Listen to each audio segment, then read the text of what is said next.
Ilmaan Oromoo hundaaf jaallee kan taatan Oromoo kee kan taatan hundi keessanuu akkam jirtan akkan jenne akka illee nagaa qabnallee kan jenne nagaa hin qabu.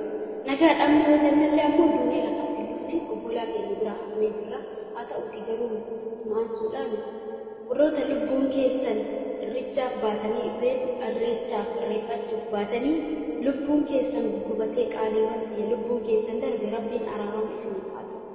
Biyyoon isinitti haa salphattu isiniin jecha warroota maatiin irraa dhumanis nuufis ilmaan Oromoo bakka hunda kan jirtaniif rabbiin sarbiin nuuf haa kennu. Akkasuma hawwata isaanii abboota isaanii obbolaa isaanii hunda keenyaaf sarbiin nuuf haa kennu. Nama jiraatee nama biyya ofiitiif dhaabbatee nama biyya ofiitiif qabsaa'ee gumaa kana baasu rabbiin nuuf haa taasisu. Nuti nyaannee dhumneetuma bulle ololuma malee nyaanneetuma dhumee bulle keessi keenya isaa madaa'uuti isaan lubbuun isaanii darbee jira. Kanaaf araaramuma isaanii kadhachaatiin itti aansuudhaan walaloo xiqqoo isii qabadhee isinitti yaadde walaloo xiyyallee mata dureen isii maal jette bushooftu jette.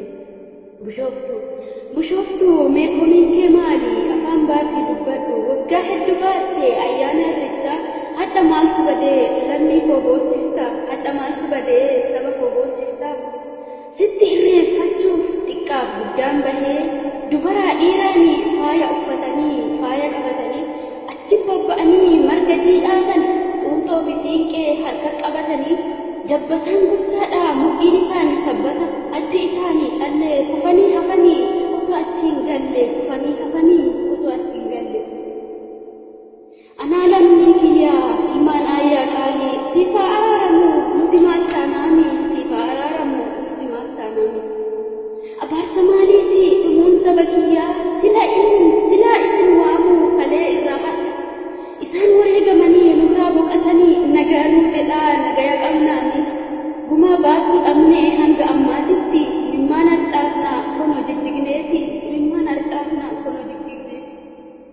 Du'a lammii kiyyaa yoo yaadu gaqqabee imimmaan buusu malee falalatti dhabee ana haa qabuka lammii koo kanadha si qabee akka muka jigee reeffi kee dhangala'ee gadi jigee maaluma jedhaniree haadha si deetteeni maaluma jedhaniree dhalee deessanii.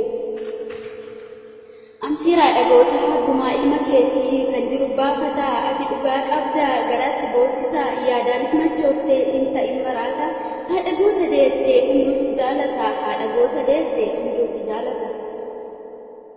Yommuu gootni loluu inni dheeba malaa maalumaaf sodaanna lubbuu du'an ollee barillee ni darbaa jiruun namaa darbaa jajjabaadhaa ijoollee barillee ni darbaa jajjabaadhaa ijoollee. Lammiin kiyya dhumee dhiigni isaa lafarra lola'ee gumaa takka hin baafne gumaan baay'ateetiin kumaatama ta'ee kan lafarra lola'ee bishaanii miti dhiigaa. Mataan nu machaa'ee qabdu ijaa keessaa imimmaan jijjigaa mataan nu machaa'ee qabdu ijaa keessaa imimmaan jijjigaa. Garbuun bade jennaan xaafiin bade seetee Oromoo fixan jennaan waan dhumanne seetee duumessicha mooyii mul'adhu as bayii warra ifa dhabee nutti dukkanaa'ee nu ifi as bayii nu ifi as bayii. Hundaafuu jira guyyaan obsi qomoo kiyyaa gadhima dadhabnee nuti bara baraan Oromiyaa tiyyaa gadiin kenna maali